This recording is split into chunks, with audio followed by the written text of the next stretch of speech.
All right, y'all, welcome back to the channel. TD here with my son, Matt, and today we want to review a video from Curtis Stone. He's a homesteader. He is now off-grid in Canada, British Columbia, somewhere up there. And Curtis Stone is very inspiring, everything that he's doing.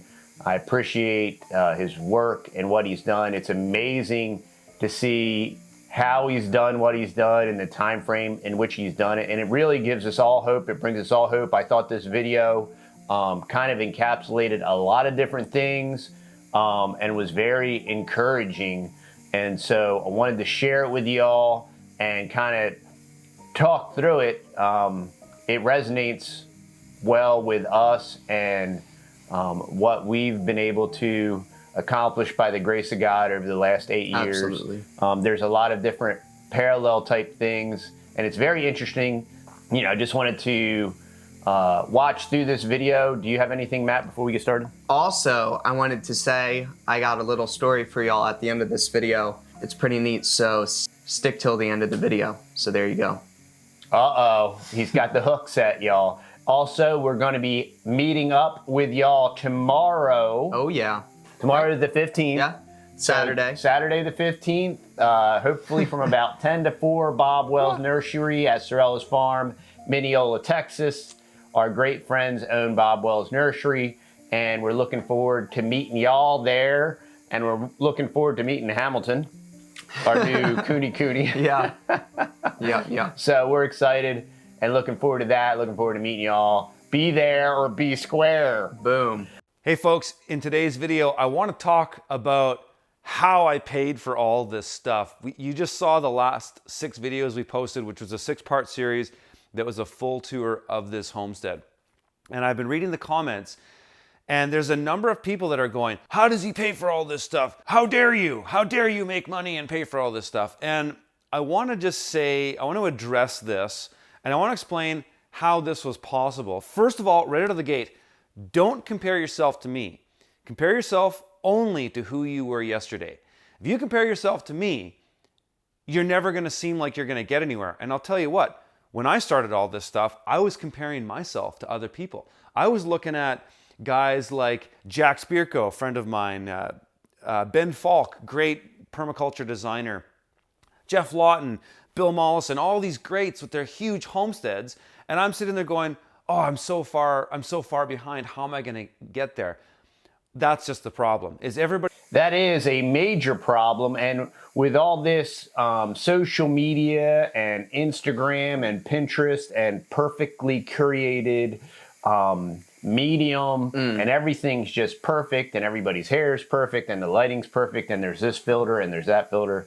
Comparing yourself among yourselves is not wise. You know what I mean? And yeah, if you go on YouTube and you watch some Pollyanna homestead video about raising chickens, so then you get inspired, you go out, buy some chickens, you bring them home, and then a week into it, you're like, wow, this is super real life. There's chicken poop. I got chicken poop on me, a chicken pooped on me. I got chicken poop on my feet, and some of them are dying. You know, it's reality. And some things, you know, that's reality of homesteading. It's not easy. yeah, like when we got Coryza and all of our chickens died. Yeah. And that's all part of it, you know, try, fail, adjust. And it's not all perfect Pollyanna. It's not all YouTube-y. Nope. And, you know, and that's life. Life isn't perfect. There's challenges and struggles. And you try, fail, adjust, adapt, and overcome. Learn from them. You learn from them and you live through them. Yeah. But it's so important to measure your growth and success, not based on somebody else, but off of, just like Curtis says, who you were yesterday and what you were doing yesterday. And if you just do 1% more every day, woo, in 100 days, you're doing 100% more than you've done.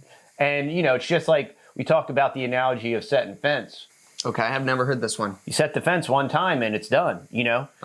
You're repairing, you might have to go back and repair and service and maintenance the fence, but you set a fence one time. And, you know, setting fence is very laborious and it's a lot of work. but you do it once. You might even need to clear some brush. Yeah. And you have that infrastructure, you know. Yep. You have to maintain it, but once you have that infrastructure, it's in place. Is everybody's on their own timeline. If you sit there and compare yourself to me, it's never going to seem like it's good enough. You're never going to seem like you're there. So stop. Just take what you can. Take what you can from inspiration, from what you see here, and leave the rest. The rest of it doesn't matter. I'm showing all kinds of stuff on this homestead. And when I started this, I had a lot of ambitions, and I'm still working through the list. You know, it takes a lot to do this. And a lot of people who get started, they just want to do it all at once. But once you get started, you realize that's impossible. You have to kind of do one thing at a time and just keep going through. So one thing I'll say is what I'm doing right now has literally been a dream of mine since I was 16 years old. I'm 43 years old. And it's been a long time coming to get here. When I started this whole journey about 12 years ago, this is what I wanted to do. I wanted to live off grid. I wanted to grow all my own food. I wanted to produce my own energy. I've for the very longest time been troubled by the fact that we have to go out, make money, pay taxes just to take care of ourselves. So philosophically, that's always bothered me. And what's interesting for us, you know, when we moved 8 years ago, I can't say with any certainty, you know, our children were very young, and I can't say with any certainty that what we're doing now is what we wanted to do. We moved to Texas for the sake of the homeschooling laws and the Second Amendment and the freedoms that were available here, the cost of living, the cost of dirt, the opportunity, which have the cost of dirt has skyrocketed, and some of the liberties and opportunities have morphed a little bit. A little bit. But it's still relatively the same of the way it was 8 years ago. I mean, our community is almost exactly the same as it was 80 years ago when we moved in.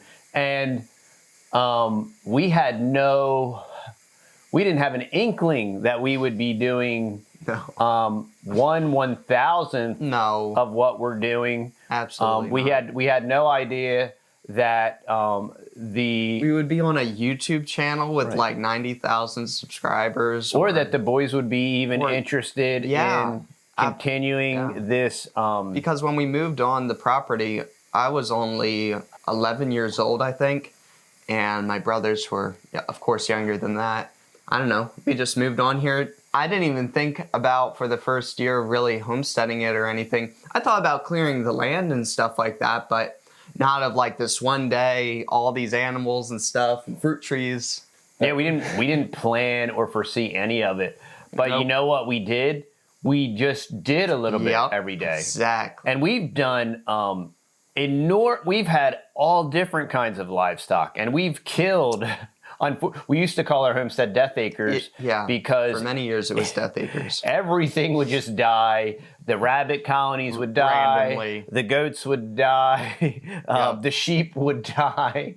So that's all part of this process and none of it obviously was intentional. It was all, it's the way life is, and it's how you learn.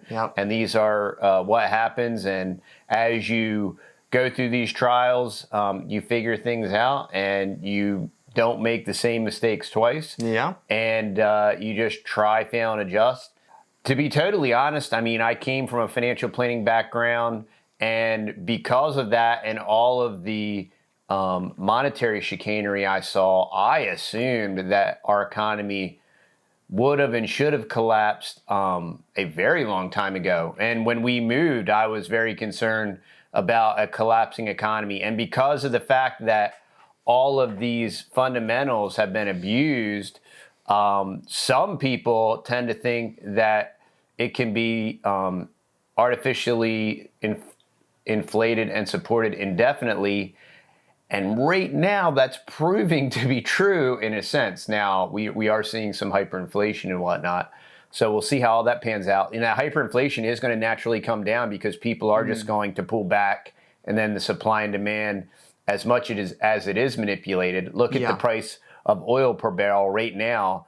We are seeing it go up at the pump, but the price per barrel is $88 a barrel, Really? which is incredible. Wow. And which means that it shouldn't be going up the pump, but because of people are reacting to the OPEC pullback, and I saw that it went up like 10 cents within 2 days. Yeah, for the supply, no reason at all. The supply cost is stable. So, but we can't. No one can predict the future. Nope. And we can look at these different things and these different indicators, but for all we know, our economy potentially could go another 10 years before anything major happens. You don't know. We just don't know. I mean, I thought for sure the poop would have hit the prop by now, and it would have been a totally different scenario. But it hasn't. A lot of people, and that's your teachable learning moment, and that's why you march forward and you press forward, and you plan for the worst and you hope for the best. For if times get tough, or even if they don't. That's why it's so important. That's why optimism is important. That's why marching ahead is important. That's why having goals is important. That's why pushing yourself and just doing that 1% more every day.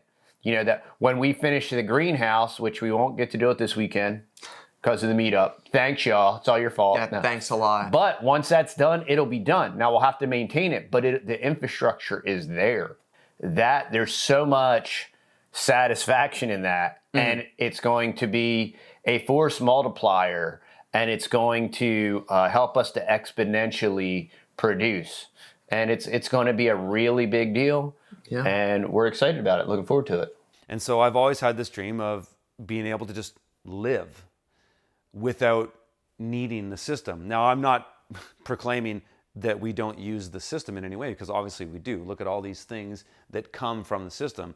We set them up. But the point I'm trying to make here is this has been a very, very long goal of mine. And when I started my farm in 2009, at the time, I had no means to do something like this whatsoever. I started my business back then on $7,000. I started Green City Acres on $7,000. And it grew every year, and it turned into all kinds of other opportunities, but eventually leading me here. This was always my goal. I started urban farming because I couldn't afford to buy land. It didn't really make sense for me to lease land outside of the city. I was in the city, and so urban farming at that time was me utilizing what resources I had. And that was, hey, so-and-so is going to lend me a front or backyard, and I can start. And my whole plan at that time was to just get skills. And then if I can learn a skill base like farming, and then I can use that to make money, and I can work towards my dream of being off grid, I'm accomplishing two things. I'm building the skill base that I need to do something like this, and I'm also making money at the same time. So instead of going to a job that I hated to work. Use what you have where you're at. Work with what you got. And I wish I'd had a homestead. I wish I had a homestead like y'all. I wish of this, I wish of that, and all this stuff. Yep. And it just doesn't kind of cut the mustard. All this wishing, like, develop your plan, enact your plan. Curtis was renting. Curtis had no dirt. Curtis borrowed dirt. Exactly. Right? And Curtis built a business model. He had $7,000. And he developed this because he had a goal. And because he saw the finish line, but he started where he was at with what he had. And it's incredibly inspirational, and it's incredibly motivational to see what he's done from where he started. And that we started with absolutely nothing. 8 years ago, we had a foreclosure, destroyed credit. Then we had a tiny bit of savings. We had less than $100,000. We had about $70,000 worth of savings, and we had lost some major investments. We had lost a couple $100,000 in some investments, and then walked away from a very successful business that did very well for us, and we hit the reset button. We started over Big again. time. With 70 grand, and by the grace of God and the mercy of God and his providence and a lot of focus, a lot of hard work, a lot of intentional designing and crafting the life and lifestyle that we wanted.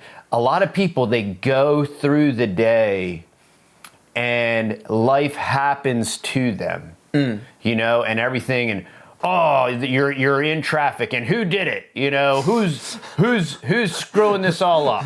Whose fault is it? You know, and life happens to them, and instead of, you know, we're created in the image of God, and God breathed life into man, and He designed us to beget life. You know, that's how come we have a posterity, and that's how we procreate and we pass that along. And that's where the opportunity and the optimism, and we have to be looking to the future. We have to be looking to the next generation. One, we create the next generation, right?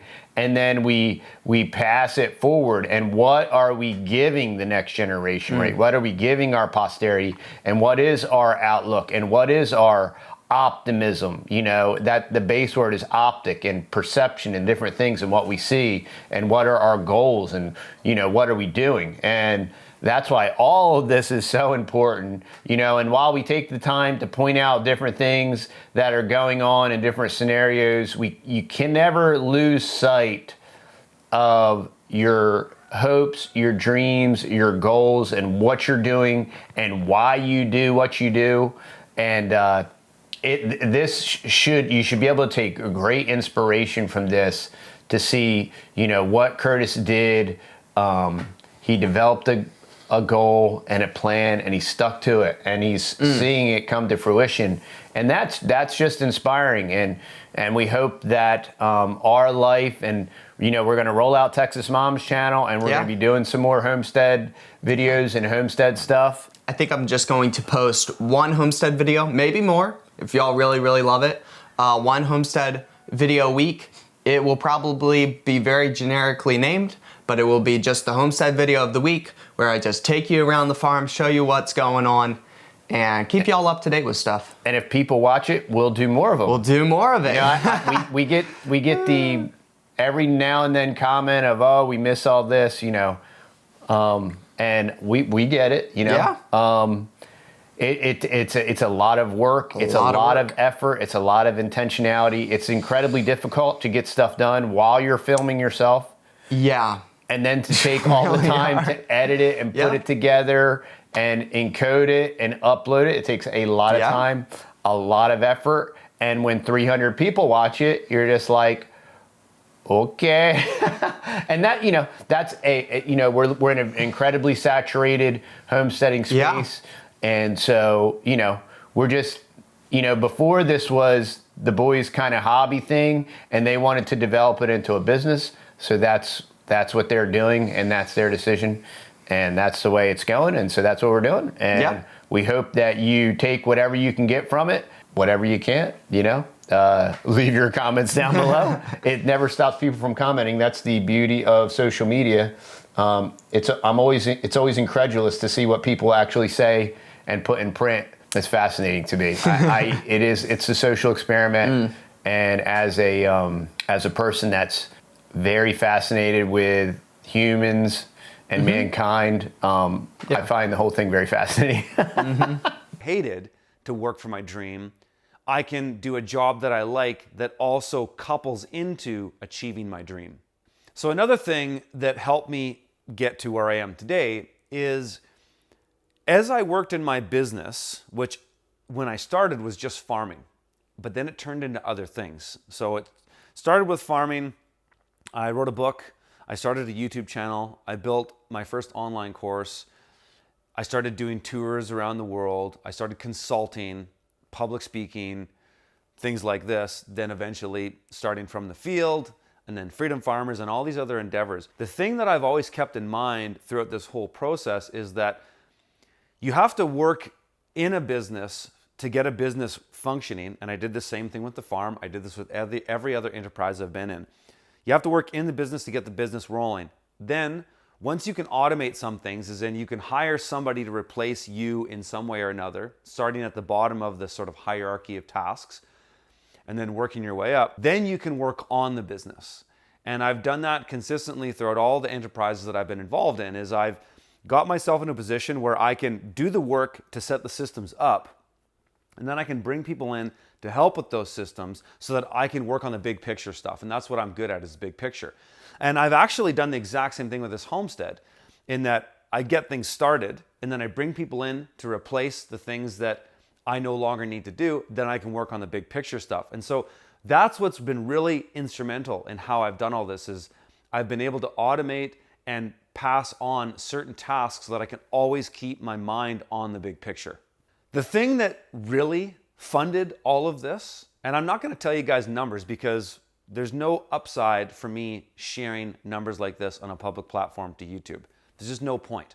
I know that it might satiate the question that a lot of people have is, well, how much does all this cost? I really need to know. This is so important. You know, we get this question all the time, and it is absolutely, cost is irrelevant.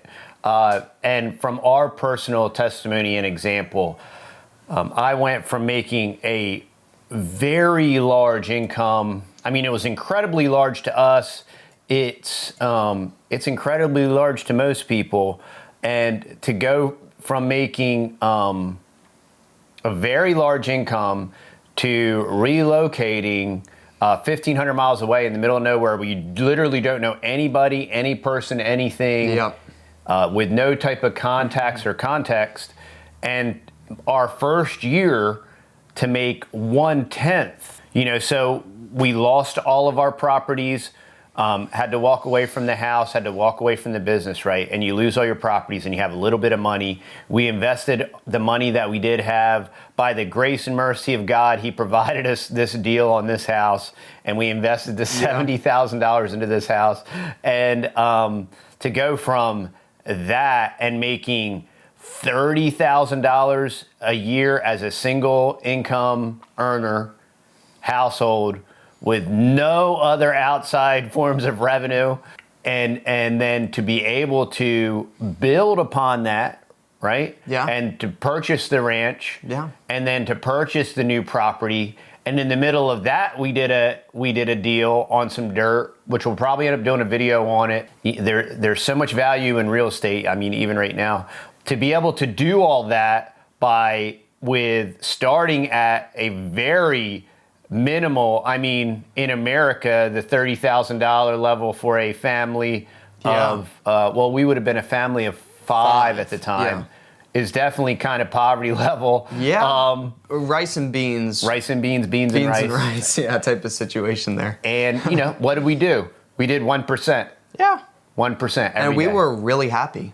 And we were very happy. Making $30,000 a year.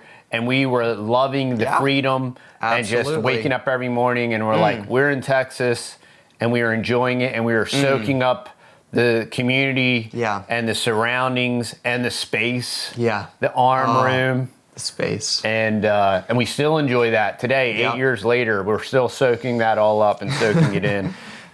But from that 1% a day for 8 years, I mean, think about it. So that's every 100 days is 100%.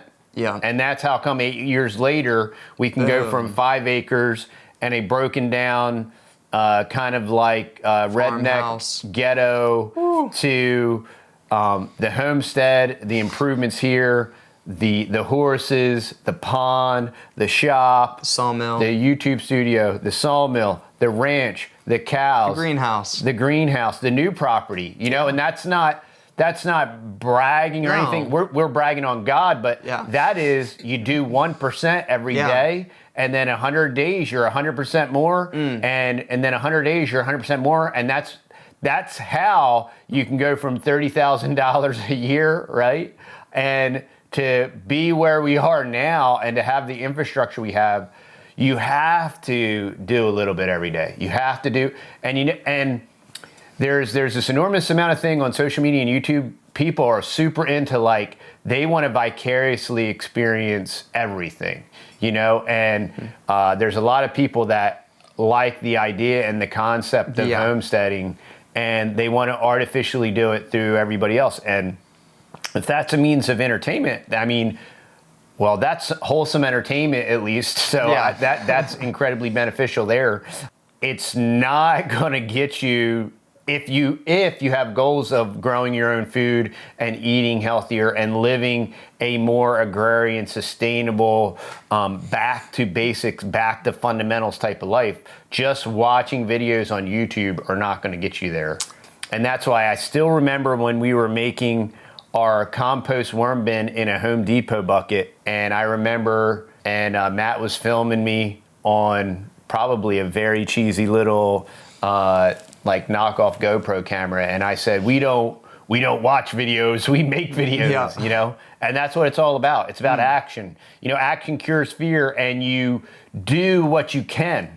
Oh, what are we gonna do about this, and what are we gonna do about that, and how are we gonna stop them? You do what you can. Yeah. You do what you can with what you got where you're at, and that's all you can do. All you can do is do what you can do and control what you can control, and you leave the rest to God. Yeah. You know, and you don't stick your head in the sand, and you're not blissfully ignorant, right? And you're just like, you know, well, I'm just going to remain willingly ignorant, and I'm going to be oblivious to all this stuff, and then that way I won't worry and fret and fear about it. You know, we cast all our cares upon the Lord; He cares for us. You know, we're not going to worry about tomorrow. No. But we're not going to be blissfully ignorant to everything either. Very true. I really need to know. That actually, the number's not really going to help you, because anybody can do something like this. It's the scale at which you're going to do it which really matters. If I wanted to establish food, water, energy, and shelter on this property and only focus on those things, I don't need to build a 2,400 or 2,800 square foot house. I could have even just built this greenhouse, which cost about 50 grand, the one that we're in right now. And I could have just lived in the cabin and done all the other things and saved a significant amount of money. But I wanted to live in a nice house. I had the money to do so. We want to raise our kids in this house and spend the rest of our life here. It's a big goal that goes far above and beyond just food, water, energy, and shelter for the purpose of survival. But the way I actually paid for all this is I took a risk back in 2014. I was renting my home in Kelowna, and at that point I wasn't really making much more than $20,000 a year clear. So, you know, again, after all of my expenses, I would end up with about $20,000, which I still had to pay some taxes on.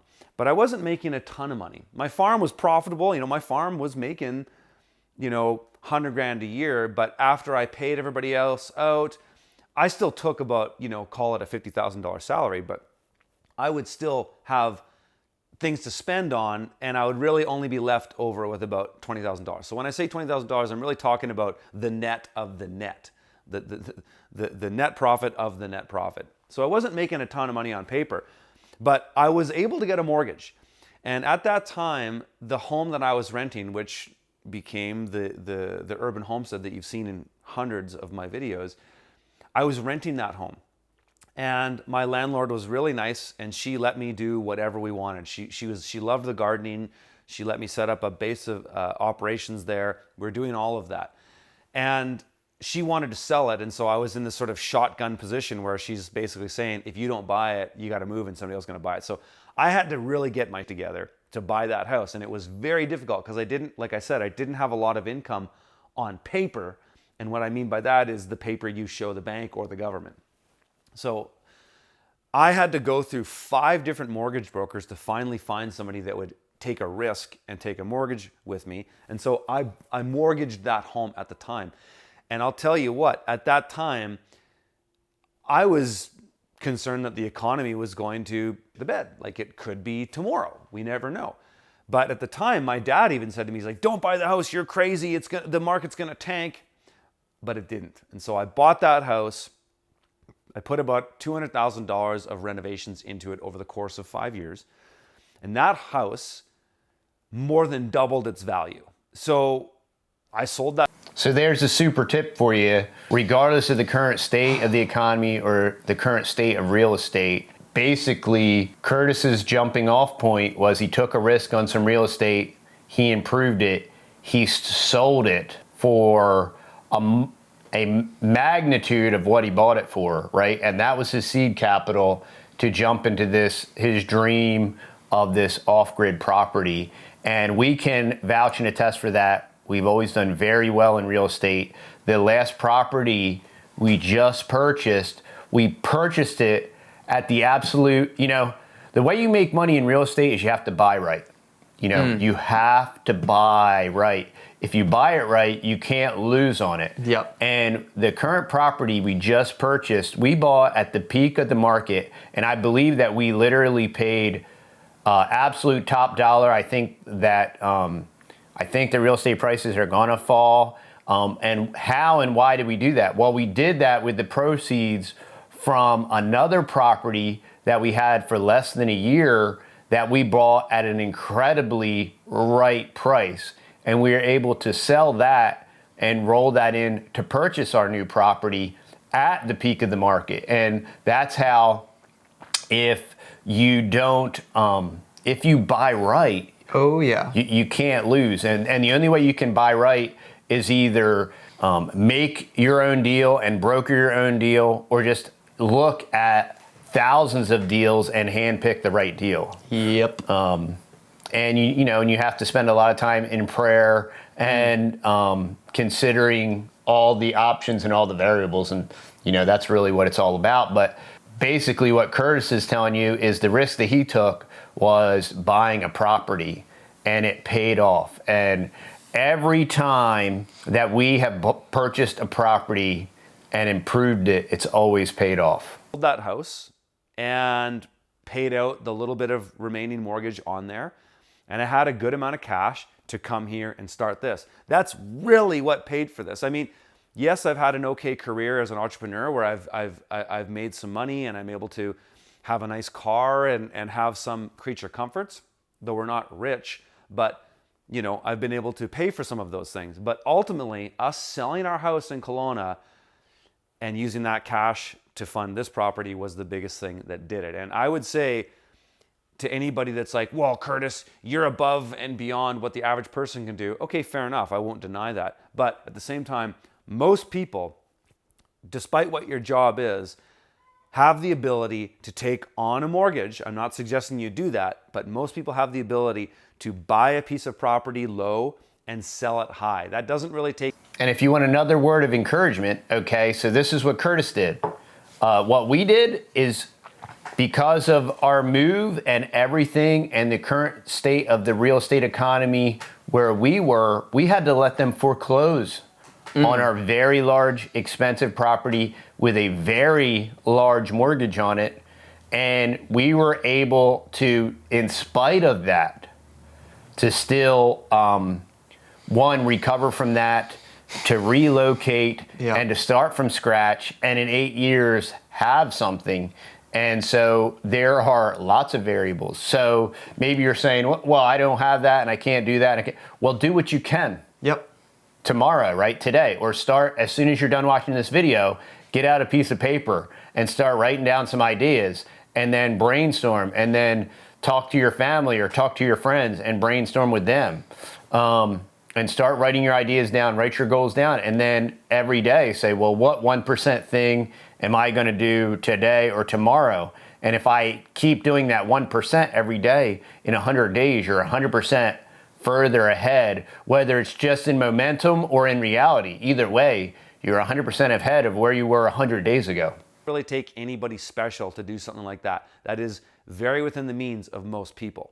So there's no doubt that money makes things happen faster. That's how ultimately I've been able to get this done, or to where we're at within the last 2 years. Really, we've only done 16 months of work on here, and that would be including winters. So, you know, really it's probably 10 months of work that's been done to get to where we are. That's a fairly short period of time. And there's no question that money makes that happen faster. But I'll tell you what, I have a lot of friends who have a lot of money and who are very awake to what's going on, and they're rushing to do the same thing as I am. They're not getting here even as close to as fast, because the difference between a lot of these friends that I have that have money that want the same outcome is they don't have the skills, and the skills pay the bills. And what it comes down to ultimately is hard work and dedication. Like I said to you in the beginning of this video, I wanted to live this. The skills pay the bills. Hard work and dedication, not wishes. Nope. And not dreams, and not rainbows and puppy dogs and unicorns. It's hard work, dedication, and the skills. Why we work so tirelessly to instill skills and to give our boys the freedom to learn and hone and perfect their skills is because the skills pay the bills.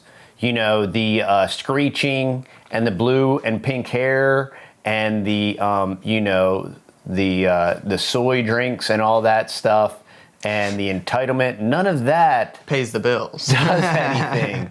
That's all based upon a welfare scheme, all right?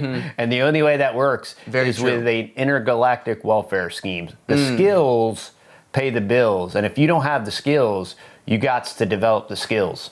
Since I was 16 years old, so I'm 43 now.